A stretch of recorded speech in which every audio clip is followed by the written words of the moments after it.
يا أيها الذين آمنوا صلوا عليه وسلموا تسليما. الصلاة والسلام عليك يا سيدي يا رسول الله وعلى آلك وأصحابك يا سيدي يا خاتم النبيين.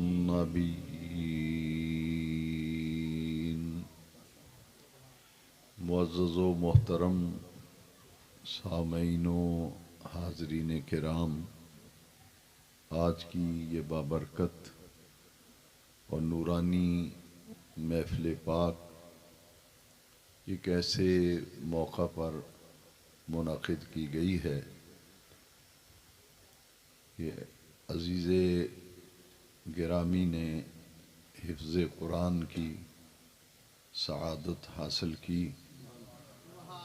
اور حفظ قرآن کی تکمیل پر شکرانے کے لیے اپنے آقا کریم صلی اللہ علیہ وسلم کے ذکر مبارک کی محفل سجائی گئی ہے۔ میری دعا ہے کہ اللہ تبارک و تعالی بانیان محفل کی محبت اور عقیدت اپنی بارگاہ میں قبول فرمائے، اور جس عزیز نے قرآن مجید حفظ کرنے کی نعمت اور سعادت حاصل کی ہے، اللہ تبارک و تعالی اس لاریب کتاب کی برکتوں سے پورے گھرانے کو اللہ تعالی فیض یاب فرمائے۔ عزیزم محمد حامد رضا اس اعتبار سے خوش نصیب ہیں کہ اللہ کریم نے اس نعمت سے نوازا ہے، جس شخص کے پاس حفظ قرآن کی دولت اور نعمت ہو، وہ اپنے خاندان کے 10 ایسے افراد جس کی شفاعت کا اسے حق دیا جائے گا، وہ اپنے خاندان کے 10 افراد کی اللہ کی بارگاہ میں شفاعت کرے گا، اور پھر والدین کو جنت میں نور کے تختوں پر بٹھایا جائے گا، اور ان کے سروں پر نور کے تاج سجائے جائیں گے۔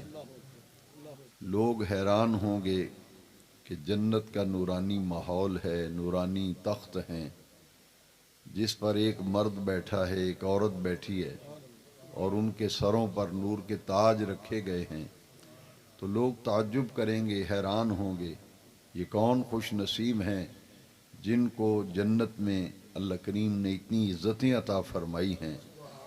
تو انہیں کہا جائے گا تعجب کی ضرورت نہیں، یہ قرآن مجید کا حافظ جو ہے اس کی ماں ہے، یہ اس کا باپ ہے۔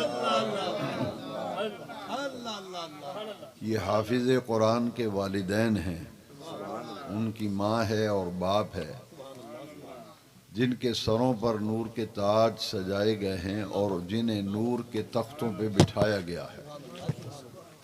قابل غور بات یہ ہے کہ والدین نے تو حفظ نہیں کیا، حفظ تو کیا ہے اولاد نے، لیکن جس چاہت کے ساتھ اور جس لگن کے ساتھ، جس پیار کے ساتھ، جس محبت اور خلوص کے ساتھ ماں باپ اپنی اولاد کو حفظ قرآن کی تکمیل کراتے ہیں، اس کا صلہ اللہ تعالیٰ والدین کو عطا فرماتا ہے، اور جو حافظ قرآن ہے اس کو یہ صلہ ملتا ہے کہ 2 حدیثیں میرے پیش نظر ہیں۔ ایک تو یہ ہے کہ خاندان کے 10 ایسے افراد جن پر جہنم واجب ہو چکی ہوگی، حافظ قرآن ان کے حق میں اللہ کی بارگاہ میں شفاعت کرے گا، تو اللہ تعالیٰ حافظ قرآن کی شفاعت قبول فرما کے ان کو اللہ تعالیٰ جنت میں بھیج دے گا۔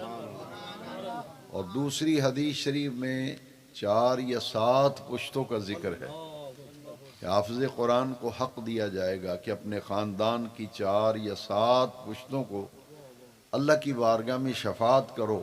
وہ جب شفاعت کرے گا تو اس کی شفاعت قبول کر کے اللہ تعالیٰ ان کی مغفرت و بخشش فرما دے گا۔ اسی لیے یہ قرآن مجید کا اعجاز ہے۔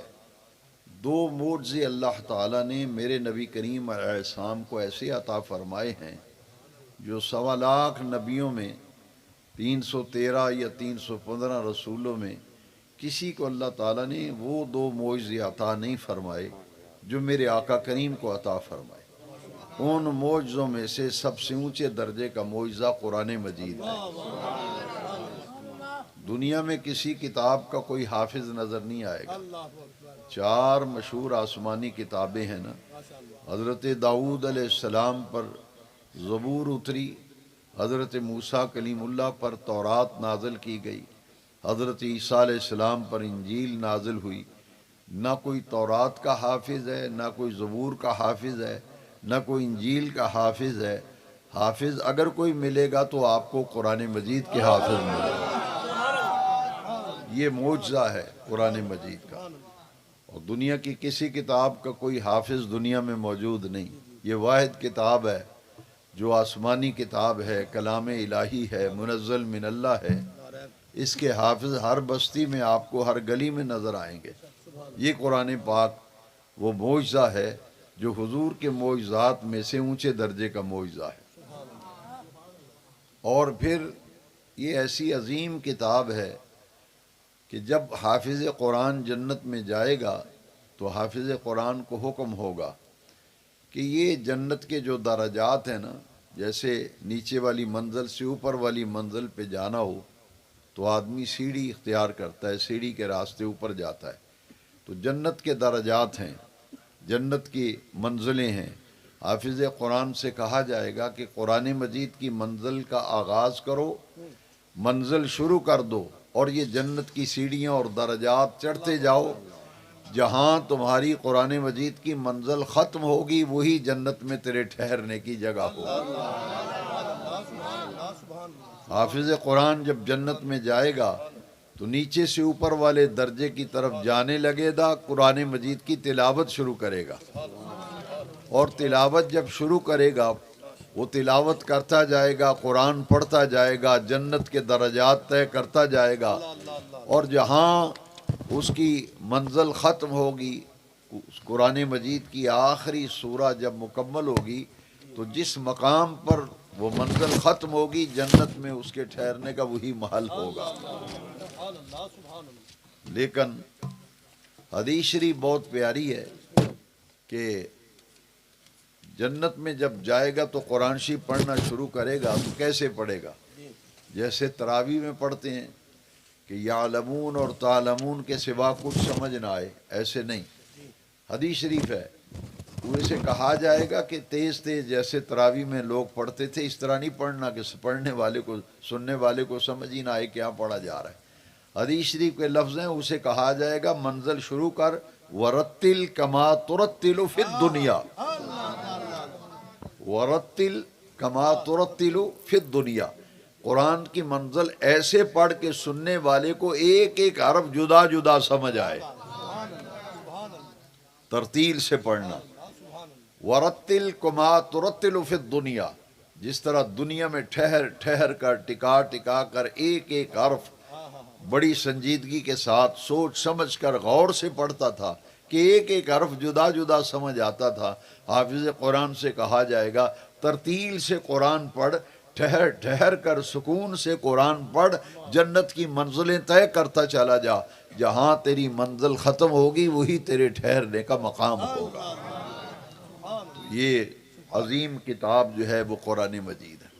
اور پھر آج دنیا قرآن مجید کے حافظ کو اہمیت دے یا نہ دے، لیکن جب قیامت کا دن ہوگا تو آنکھیں کھلی رہ جائیں گی کہ اتنی برکتیں ہیں قرآن مجید کے حفظ کرنے کی کہ ماں باپ کو آج دنیا میں تو عزت ملی ہی تھی، لیکن آج میدان معاشر میں دنیا دیکھ لے گی کہ جنت میں جو درجات حافظ قرآن کو دیے گئے ہیں تو ان کے ماں باپ کو بھی اس کا صلہ دیا گیا، اس کا صلہ دیا گیا ہے۔ اور یہ ایسی کتاب ہے جو رحمت بھی ہے اور شفا بھی ہے۔ کوئی حافظ کسی کتاب کا نہیں، لیکن قرآن مجید کے حافظ آپ کو ملیں گے۔ اسی لیے اس کتاب کو یہ اہمیت حاصل ہے، ذالک الکتاب لا ریب فیہ۔ قرآن مجید وہ بلند مرتبہ کتاب ہے جس میں شک و شبہ کی کوئی گنجائش نہیں۔ اور ھدی للمتقین، یہ متقین کے لیے ہدایت ہے۔ قرآن کتاب ہدایت بھی ہے، اور قرآن کتاب شفا بھی ہے، قرآن کتاب رحمت بھی ہے۔ دیکھیے قرآن مجید میں فرمایا وَنُنَزِّلُ مِنَ الْقُرْآنِ مَا هُوَ شِفَاءٌ وَرَحْمَةٌ لِّلْمُؤْمِنِينَ۔ یہ قرآن ایمان والوں کے لیے شفا ہے، اور قرآن ایمان والوں کے لیے رحمت ہے۔ قرآن ایمان والوں کے لیے شفا بھی ہے، قرآن ایمان والوں کے لیے رحمت بھی ہے۔ اور یہ شفا ہے قرآن مجید، جیسا کہ ایک صحابہ کرام کی جماعت ایک سفر پہ گئی تھی، تو واپسی پر ایک بستی میں رات ٹھہرے، تو اس گاؤں کا جو چودھری تھا اسے بچھو نے کاٹ لیا تھا۔ تو لوگوں نے دیکھا کہ یہ ایک جماعت ٹھہری ہوئی ہے، اور ان کے بڑے مقدس چہرے ہیں، اور ان کے چہرے اور ان کا اٹھنا بیٹھنا بتاتا ہے کہ یہ اللہ کے کوئی مقرب لوگ ہیں، کوئی نیک لوگ ہیں، صالح لوگ ہیں۔ انہوں نے کہا کہ ہمارے گاؤں کے چودھری کو بچھو نے کاٹا ہے، آپ اسے کو دم شم کر دیں، شاید آرام ہو جائے۔ تو صحابہ کرام گئے اور انہوں نے انہیں دم کیا، اور دم کرنے سے پہلے انہوں نے کہا کہ ہم دم تب کریں گے جب ہم بکریاں لیں گے، اتنی بکریاں لیں گے تو ہم پھر دم کریں گے۔ بکریاں لیں اور انہیں دم کیا، تو وہ جو چودھری صاحب کو بچھو نے کاٹا تھا اس سے اللہ نے شفا یابی دی۔ جب بکریاں وصول کر لیں تو صحابہ کرام میں آپس میں بحث شروع ہوئی کہ یہ جو بکریاں لی ہیں دم کرنے کے بدلے میں، یہ ہمارے لیے جائز ہیں یا نہیں جائز؟ تو صحابہ کرام نے کہا کہ حضور سے پوچھیں گے کہ دم کی بکریاں لینا جائز ہے یا نہیں۔ جب واپس تشریف لائے صحابہ تو حضور سے عرض کیا کہ سفر میں ایک واقعہ پیش آیا ہے، ہم نے اسے دم کیا لیکن مشروط دم کیا کہ ہم دم کرنے کا جو ہے وہ ہدیہ لیں گے اور نذرانہ لیں گے، وہ لیں گے اتنی بکریاں۔ تو حضور ہمارے درمیان اب اس میں بحث ہے کہ پتہ نہیں یہ ہمارے لیے جائز ہیں یا جائز نہیں۔ حضور نے فرمایا یہ بالکل جائز ہیں، اور فرمایا اس میں میرا بھی حصہ رکھو۔ یہ حضور نے جو اپنا حصہ رکھا نا، یہ کیوں رکھا؟ یہ بات سمجھنے والی ہے، دنیا کی غرض سے نہیں، تاکہ صحابہ کو اس کے حلال ہونے میں کوئی شک نہ رہے کہ جس میں نبی کریم علیہ السلام اپنا حصہ رکھ رہے ہیں اس کے حلال ہونے میں کوئی شک نہیں۔ اس لیے حضور نے فرمایا اس میں میرا بھی حصہ رکھو۔ اب جو بات سمجھنے والی ہے نا اس واقعے میں وہ یہ ہے، حضور نے پھر پوچھا کہ تم مجھے بتاؤ تم نے کیا پڑھ کے دم کیا تھا؟ صحابہ کرام سے پوچھا کیا پڑھ کے دم کیا تھا؟ تو صحابہ نے عرض کیا حضور ہم نے سورہ فاتحہ شریف پڑھ کر دم کیا تھا، سورہ فاتحہ شریف پڑھ کے دم کیا تھا۔ چونکہ اس سورت کا نام سورہ شفا ہے، سورہ فاتحہ کا نام سورہ فاتحہ بھی ہے، فاتحۃ الکتاب بھی ہے، اس کا نام سورہ شفا بھی ہے۔ تو یہ قرآن مجید کی ایک سورہ جو ہے اس کے اندر اتنی شفا ہے کہ بچھو کے کاٹا ہو تو اس کے دم کرنے سے شفا مل جاتی ہے، تو پورے قرآن میں پھر اللہ نے کتنی شفا رکھی ہے۔ اس لیے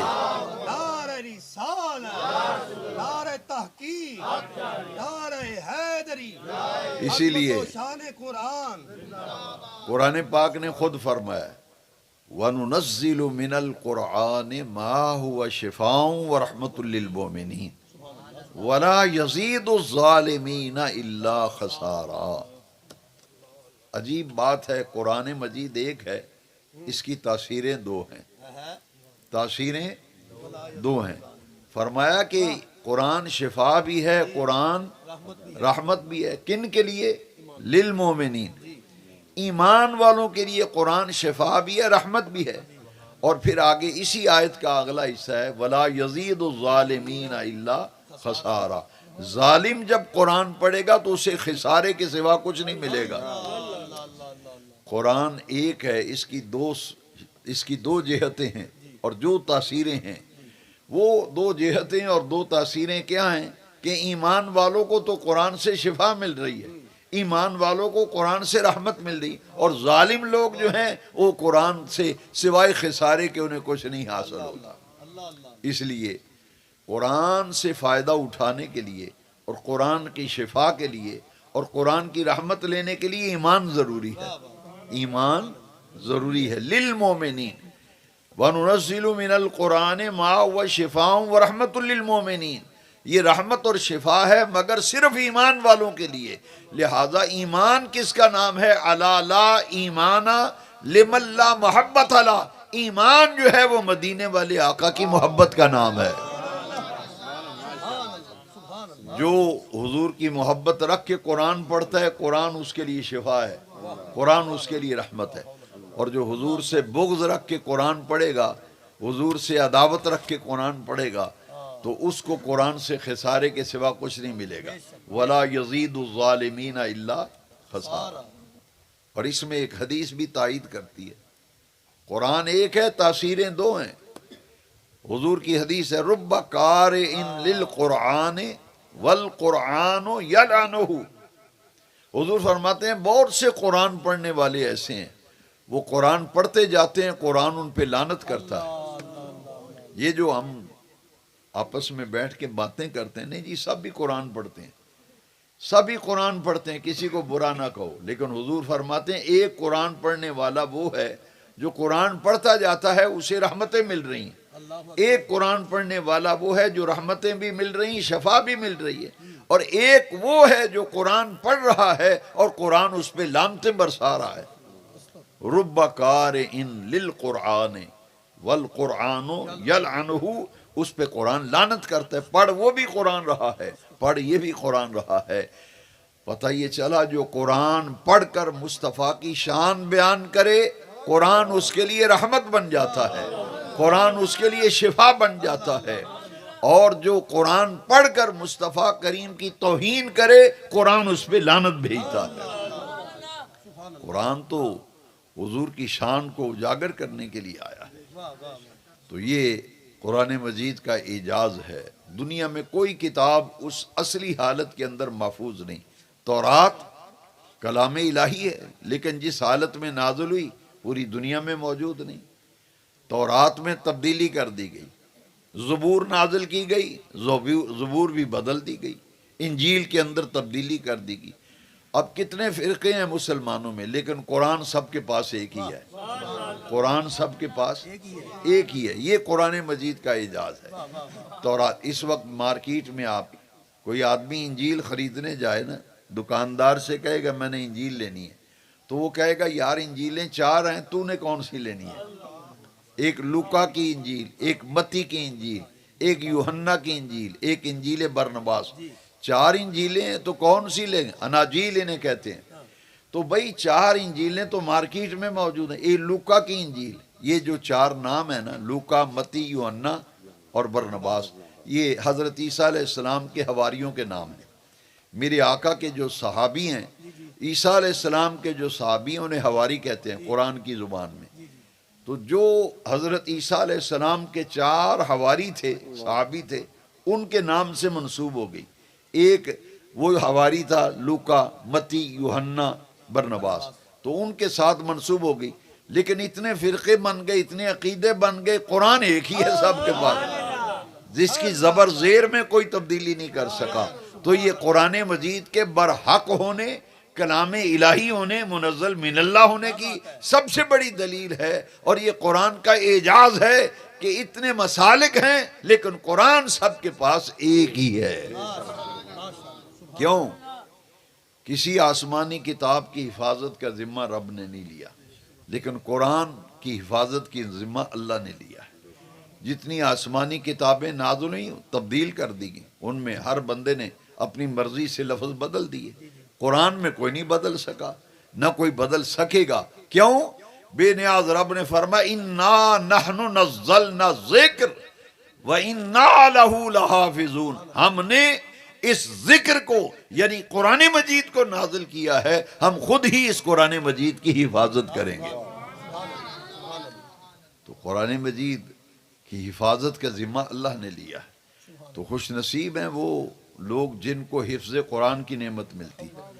ابھی مہینہ اگلا آ رہا ہے نا رمضان شریف کا، رمضان شریف میں جب حافظ تراویحوں میں قرآن شریف کی منزل سناتا ہے نا، پیچھے جو سامع کھڑا ہوتا ہے وہ واہ یا کی کسی بھی غلطی کو جانے نہیں دیتا، زیر زبر پیش کی غلطی کو نہیں جانے دیتا، ایک غلطی ہوتی ہے حافظ پیچھے سے فوراً بولتا ہے، حفاظت کا ذمہ رب نے اٹھایا ہے، لیکن اس کی حفاظت کے لیے اللہ کریم نے اپنے محبوب کے غلاموں کو چن لیا ہے، ان کے سینوں میں قرآن محفوظ ہو گیا، وہ حافظ قرآن بن گئے۔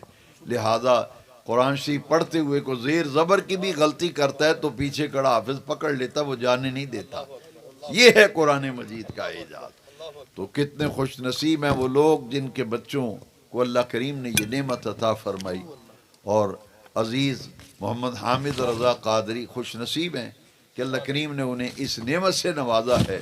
دعا یہ کرنی چاہیے اللہ تبارک و تعالی حفظ قرآن کی قدر و منزلت کرنے اور پہچاننے کی ہمیں توفیق عطا فرمائے، اور یہ مہینہ جو گزرا ہے وہ ہے رجب شریف کا، یہ مہینہ ہے شعبان کا، اس کے بعد جو مہینہ آئے گا وہ ہے رمضان شریف کا۔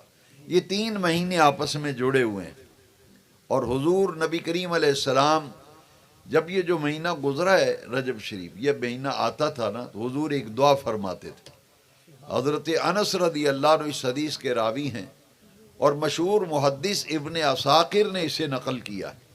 حضور فرماتے تھے اللہم بارک لنا فی رجبنا و بارک لنا فی شعباننا و بلغنا الی رمضان۔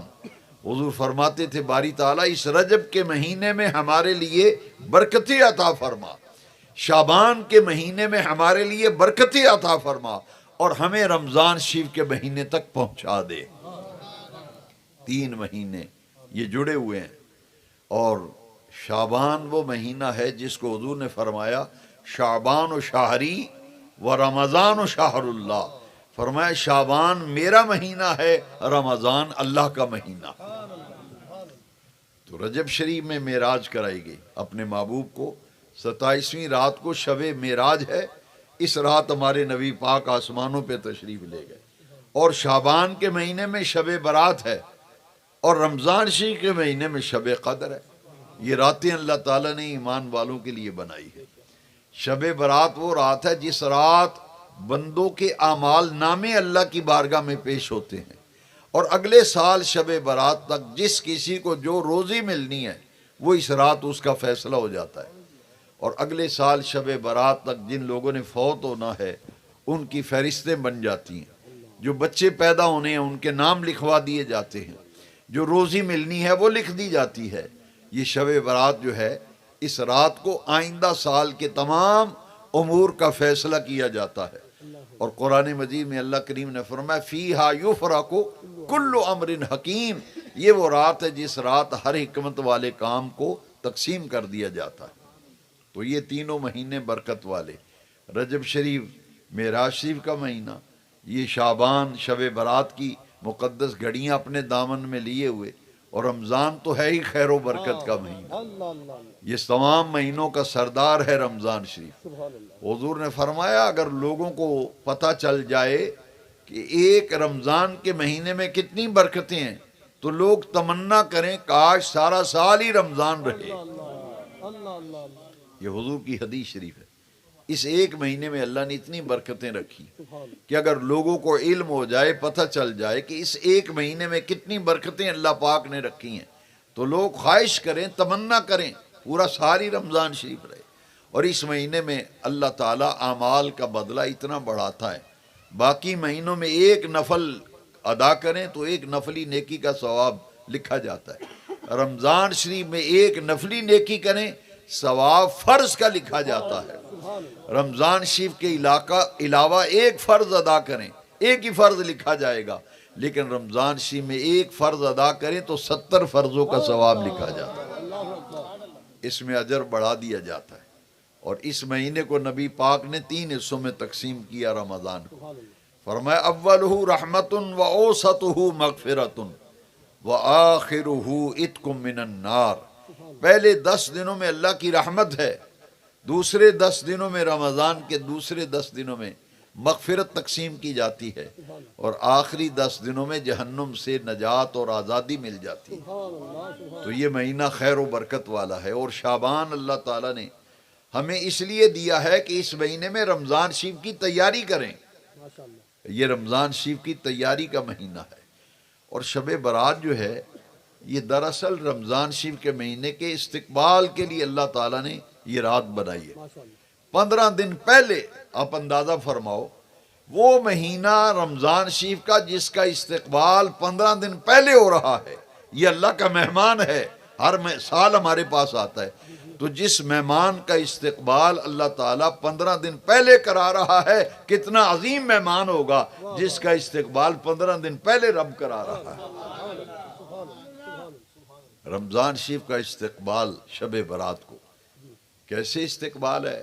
حضرت مولا علی حدیث کے راوی ہیں، حضور نے فرمایا جب شب برات آئے تو قوموا لیلہا، رات کو نفل پڑھا کرو، وصوموا نہارہا، دن کو روزہ رکھا کرو۔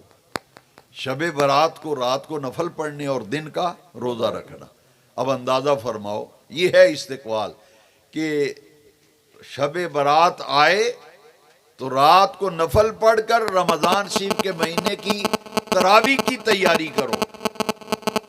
شب برات آئے تو رمضان شریف کے مہینے میں تراویح کی تیاری کرو، اور 15 شعبان کا روزہ رکھ کے ماہ رمضان کے روزوں کی تیاری کرو۔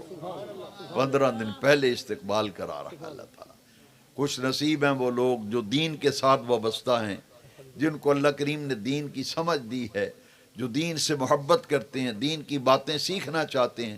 اللہ تعالیٰ ان تمام حضرات کو اس مہینے کی برکتوں سے مالا مال فرمائے، اور حفظ قرآن کی جو نعمت اس گھر میں آئی ہے، اللہ اس کی برکتیں تمام اہل خانہ کو عطا فرمائے۔ اور آپ اس تقریب میں جس محبت سے آئے ہیں، اللہ تعالیٰ قرآن مجید کی برکت سے سب کی جائز دلی مرادیں پوری فرمائے۔ وآخر دعوانا الحمدللہ۔